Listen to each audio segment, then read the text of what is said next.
ಗಣರಾಜ್ಯೋತ್ಸವವನ್ನು ಆಚರಿಸ್ತಾ ಇದೆ. ದೇಶದ ಮುಂದೆ ಅನೇಕ ಸವಾಲುಗಳಿದೆ. ಬಹುಶಃ ಮೊನ್ನೆ RSSನ ಸಂಘ ಚಾಲಕರು ಒಂದು ಮಾತನ್ನು ಹೇಳಿದರು. ರಾಮ ಮಂದಿರದ ಪ್ರತಿಷ್ಠಾಪನೆ ಆಗಿದ್ದ ದಿವಸನೇ ನಮಗೆ ಸ್ವಾತಂತ್ರ್ಯ ಸಿಕ್ಕಂಗೆ ಅಂತೇಳಿ. ನಿಜವಾಗಿಯೂ ಒಂದು ಅರ್ಥದಲ್ಲಿ ಸಾಂಸ್ಕೃತಿಕ ಭಾರತದ ಸ್ವಾತಂತ್ರ್ಯ ಸಿಕ್ಕಿದ್ದೆ ಮೊನ್ನೆ ರಾಮ ಜನ್ಮಭೂಮಿಯ ಆದಾಗ.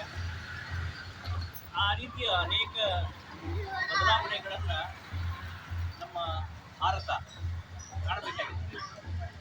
ಈ ಹಿಂದೆ ನಡೆದಂತಹ ಎಲ್ಲ ಆಡಳಿತಗಳಲ್ಲಿ ಬಹುಶಃ ಆಗಿನ ಪ್ರಧಾನಮಂತ್ರಿಗಳು ಮತ್ತು ಅವರ ಮಂತ್ರಿಮಂಡಲ ಸುಮಾರು ಒಂದು 25-30 ವರ್ಷಗಳ ಕಾಲ ಅವರು ಆಡಳಿತ ಮಾಡಿದರು. ಈ ದೇಶದಲ್ಲಿ ಅನೇಕ ಯೋಜನೆಗಳನ್ನು ಯಾರಿಗೆ ಈ ದೇಶದ ಸಾಂಸ್ಕೃತಿಕ ಪರಂಪರೆ ಮತ್ತು ಈ ಗ್ರಾಮೀಣ ಭಾಗದ ಸಮಸ್ಯೆಗಳ ಅರ್ಥ ಇಲ್ಲ ಅಂಥವರು ಆ ದೇಶದ ಚುಕ್ಕಾಣಿ ನೀಡಬೇಕಾಯಿತು.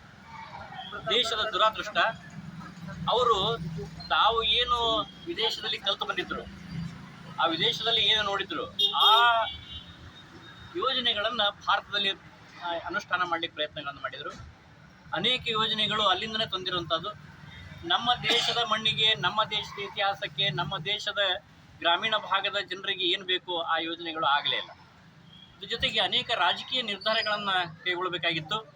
ಆ ರಾಜಕೀಯ ನಿರ್ಧಾರಗಳು ಏನು ಅಂತ ಹೇಳಿದ್ರೆ, ಭಾರತ ಒಂದು ದೇಶವಾಗಿ ಉಳಿಬೇಕಂದ್ರೆ ಈ ದೇಶದಲ್ಲಿ ಒಂದು ಕಾನೂನು ಇರಬೇಕು, ಈ ದೇಶದಲ್ಲಿ ಒಂದು ಸಂವಿಧಾನ ಇರಬೇಕು, ಈ ದೇಶದಲ್ಲಿ ಒಂದು ಧ್ವಜ ಇರಬೇಕು ಅಂತಕ್ಕಂಥದ್ದು ಹೋರಾಟವನ್ನು ಆಗಿನ ಜನಸಂಘ ಮಾಡ್ತಾ ಬಂದಿತ್ತು. ಇದಕ್ಕೆ ಅನೇಕರು ವಿರೋಧಗಳನ್ನು ಕೂಡ ಮಾಡಿದರು. ಇವತ್ತು ದೇಶದಲ್ಲಿ ಒಂದು ಕಾನೂನು ಬಂದಿದೆ. ನರೇಂದ್ರ ಮೋದಿ ಅವರು ಪ್ರಧಾನಮಂತ್ರಿಗಳಾದ ನಂತರ ಈ ದೇಶದಲ್ಲಿ 370ನೇ ವಿಧಿಯನ್ನು ಕಾಶ್ಮೀರಕ್ಕೆ ಏನು ಕೊಟ್ಟಿದ್ರು ಅದನ್ನು ರದ್ದು ಮಾಡಲಾಯಿತು. ಆ ಮೂಲಕವಾಗಿ ಇಡೀ ಭಾರತಕ್ಕೆ ಒಂದೇ ಕಾನೂನು ಅಂತಕ್ಕಂಥದ್ದು ಅನುಷ್ಠಾನಕ್ಕೆ ಬಂತು. ಇನ್ನು ಯೂನಿಫಾರ್ಮ್ ಸಿವಿಲ್ ಕೋಡ್ ಇದೆ, ಏಕರೂಪ ನಾಗರಿಕ ಸಂಹಿತೆ ಬರಬೇಕು. ಬಹುಶಃ ಹಿಂದಿನ ಸರ್ಕಾರಗಳು, ಭಾರತೀಯ ಜನತಾ ಪಾರ್ಟಿ ಜನಸಂಘವನ್ನು ಹೊರತುಪಡಿಸಿದಂತಹ ಸರ್ಕಾರಗಳೇನಿತ್ತು, ಏಕರೂಪ ನಾಗರಿಕ ಸಂಹಿತೆ ಅಂತ ಹೇಳಿದ್ರು ಅದು ಮುಸಲ್ಮಾನರ ತುಷ್ಟೀಕರಣ ಆಗಬೇಕು, ಹಿಂದೂಗಳನ್ನು ಮೂಲೆಗೆ ತಳ್ಳಬೇಕು ಅಂತಕ್ಕಂಥ ಕಾನೂನುಗಳನ್ನು ಈ ದೇಶದಲ್ಲಿ ಜಾರಿಗೆ ತಂದರು. ಹಿಂದೂ ಕೋಡ್ ಅಂತಕ್ಕಂಥದ್ದನ್ನು ಜಾರಿಗೆ ತಂದರು. ದೇಶದ ಎಲ್ಲ ಕಾನೂನುಗಳು ಹಿಂದೂಗಳಿಗೆ ಮಾತ್ರ ಅಪ್ಲೈ ಆಗ್ತದೆ, ಉಳಿದಂತಹ ಕ್ರಿಶ್ಚಿಯನರಿಗೆ ಇಂಡಿಯನ್ ಸ್ಪೆಷಲ್ ಕಾನೂನುಗಳು ಅಪ್ಲೈ ಆಗ್ತದೆ ಮತ್ತು ಮುಸಲ್ಮಾನರಿಗೆ ಶರಿಯತ್ ಕಾನೂನು ಅಪ್ಲೈ ಆಗ್ತದೆ. ಈ ದೇಶದಲ್ಲಿ 76ನೇ ಗಣರಾಜ್ಯೋತ್ಸವನ ಆಚರಿಸ್ತಾ ಇದ್ದೀವಿ ನಾವು.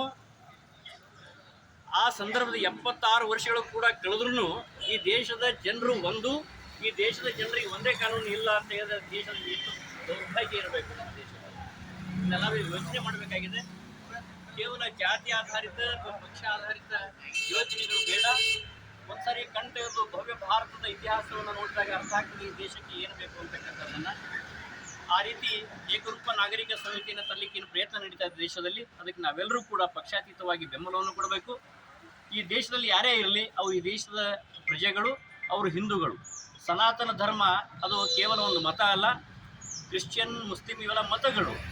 ಸನಾತನ ಧರ್ಮ ಏನಿದೆ ಇದು ಒಂದು ಮತ ಅಲ್ಲ, ಇದು ಭವ್ಯ ಭಾರತದ ಜೀವನದ ಪದ್ಧತಿ, ಹಿಂದೂಸ್ತಾನದ ಪದ್ಧತಿ. ಇಲ್ಲಿರುವಂಥ ಎಲ್ಲರೂ ಕೂಡ ಹಿಂದೂಗಳೇ. ಅವರು ಲಿಂಗಾಯತರಾಗಿರ್ಬೋದು, ಬ್ರಾಹ್ಮಣರಾಗಿರ್ಬೋದು, ವೈಶ್ಯರಾಗಿರ್ಬೋದು, ಶೂದ್ರಾಗಿರ್ಬೋದು, ಇನ್ನು ಯಾವುದೇ ಜಾತಿಯಲ್ಲಿ ಆಗಿರ್ಬೋದು, ಮುಸ್ಲಿಂ ಇರ್ಬೋದು, ಕ್ರಿಶ್ಚಿಯನ್ ಇರ್ಬೋದು, ಈಸಾಯಿ ಇರ್ಬೋದು, ಇವರೆಲ್ಲರೂ ಕೂಡ ಹಿಂದೂಗಳು. ಈ ದೇಶದಲ್ಲಿ ಹುಟ್ಟಿರ್ತಕ್ಕಂಥ ಎಲ್ಲರೂ ಕೂಡ ಹಿಂದೂಸ್ತಾನೀಯರು.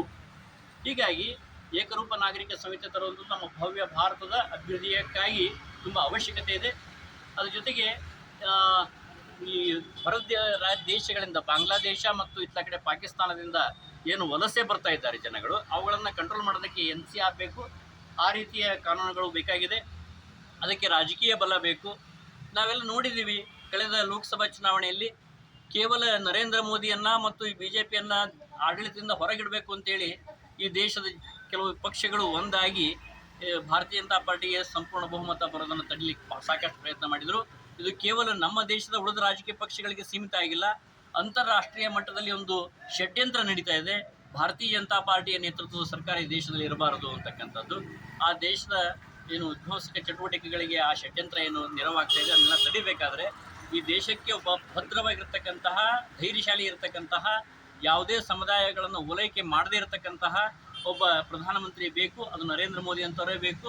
ಹೀಗಾಗಿ ನಾವೆಲ್ಲರೂ ಕೂಡ ಪಕ್ಷಾತೀತವಾಗಿ ಯೋಚನೆಯನ್ನು ಮಾಡಿ, ಇದು ಕೇವಲ ನಾವು ಭಾರತೀಯ ಜನತಾ ಪಾರ್ಟಿಯವರು, ನಾವು ಕಾಂಗ್ರೆಸ್ನವರು ಅಂತ ಯೋಚನೆ ಮಾಡದೆ, ನಾವು ಹಿಂದೂಗಳು, ಈ ದೇಶ ಹಿಂದೂಗಳಿಗಾಗಿ ಉಳಿಬೇಕು ಅಂತಂದರೆ ನಾವು ನರೇಂದ್ರ ಮೋದಿ ಅಂತ ನಾಯಕತ್ವವನ್ನು ನಾವು ಬೆಂಬಲಿಸಬೇಕು ಅಂತ ಹೇಳಿ ಈ ಸಂದರ್ಭದಲ್ಲಿ ಕರೆ ಕೊಡ್ತಾ, ಇದು ರಾಜಕೀಯ ಭಾಷಣಗಳ ಇರಬಹುದು, ಆದರೆ ಈ ದೇಶದ ಅಭಿವೃದ್ಧಿ, ಈ ದೇಶದ ರಾಜಕೀಯ ಜೊತೆಗೆ ಇದಾಗ್ತದೆ.